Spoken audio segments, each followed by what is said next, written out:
நீ இத்தனை நாட்கள் எதிர்பார்த்த தீர்வு உனக்கு கிடைக்கும் காலம் வந்துவிட்டது. வழி தெரியாமல் தவித்து வந்தாய்.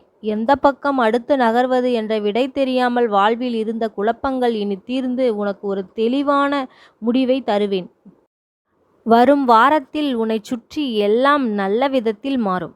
நான் மாற்றிக்கொண்டு இருப்பதை நீ அறிவாய். உன் உள்ளத்தால் எண்ணத்தால் முன்னேற்றம் அடைந்து வருகிறாய். அதேபோல் உன் வாழ்வில் பொருளாதார முன்னேற்றம் சிறப்பாக வரும். உன் மனதில் இப்போதெல்லாம் நேர்மறை எண்ணங்களோடு உண்மையாக இருக்கும் உன் பக்தியும் சேர்ந்து உனக்கு புதிய வாய்ப்புகளை கொண்டு வந்து சேர்க்கும். இது சத்தியம். பல மாற்றங்களை நீ காணப்போகிறாய். உன் தியாகத்திற்கும் பொறுமைக்கும் பரிசு கிடைக்கப் போகிறது. நல்லதே நடக்கும். சில காரியங்களை தொடர்ந்து தள்ளி போட்டு வந்துள்ளாய். அது தொடங்குவது பற்றி கொஞ்சம் சிந்தித்து முயற்சி செய். சில கண்ணீருக்கு காரணமாக இருந்த விஷயங்கள் முடிவுக்கு வரும். வேல்மாறல் மற்றும் திருப்புகளை படித்து தொடர்ந்து படி, நிறுத்தாமல். உனக்கு நல்லதே நடக்கும் உன் வாழ்வில். உனக்கு வாழ்க்கையில் இன்னும் எவ்வளவோ நல்ல சந்தோஷங்கள் காத்திருக்கிறது. உன் வாழ்வில் இன்னும் எத்தனையோ அளவில்லாத மகிழ்ச்சியான சந்தோஷங்களை அனுபவிக்க கொடுத்திருக்கிறது இந்த காலம் உனக்கு.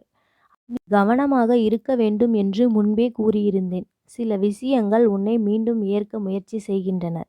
அவர்களிடமிருந்து கவனமாக இருக்கவும். உன் உடலுக்கும் மனதுக்கும் தீங்கு விளைவிக்கும் எந்த ஒரு விஷயத்தையும் நீ அனுமதிக்காதே. ஆசை என்னும் சூறாவளியில் மாட்டிக்கொண்டால் மீண்டு வருவது மிகவும் கடினம். வாழ்வில் இரண்டாவது கட்டம் இப்போதுதான் ஆரம்பித்துள்ளது.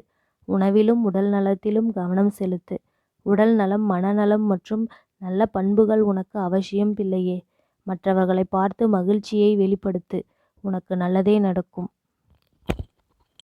என் அன்பு குழந்தையே, அப்பா கூறும் வார்த்தையில் சற்று கவனமாக கேள்.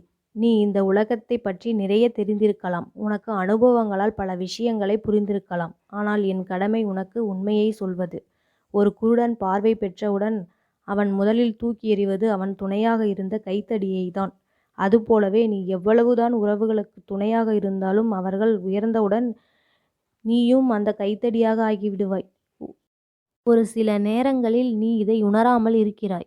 உன் மனம் உணரவில்லை என்றாலும் நான் உனக்கு உணர்த்திவிட்டேன். இனிமேல் கவனமாக இரு. உன் மனம் முழுவதும் எதிர்காலம் பற்றிய பயம் உள்ளது. நான் உன் எதிர்காலத்திற்காக உத்தரவாதம் தருகிறேன். அவை மிக பாதுகாப்பானதாகவும் உனக்கு அமைதி தருவதாகவும் உள்ளது. உன்னிடம் வம்பு செய்தவர்களை நான் வழிமாறி அவர்களுடைய பாதையை மாற்றிவிட்டேன். இனி உன் உடல் ஆரோக்கியத்தில், மன ஆரோக்கியத்திலும் நீ கவனம் செலுத்தி உன்னுடைய வாழ்க்கை பொருளாதார மேம்பாட்டை அடைவதற்கான வழியை நோக்கி நீ செல். வாழ்க்கையில் பல சோதனைகள் வரலாம்.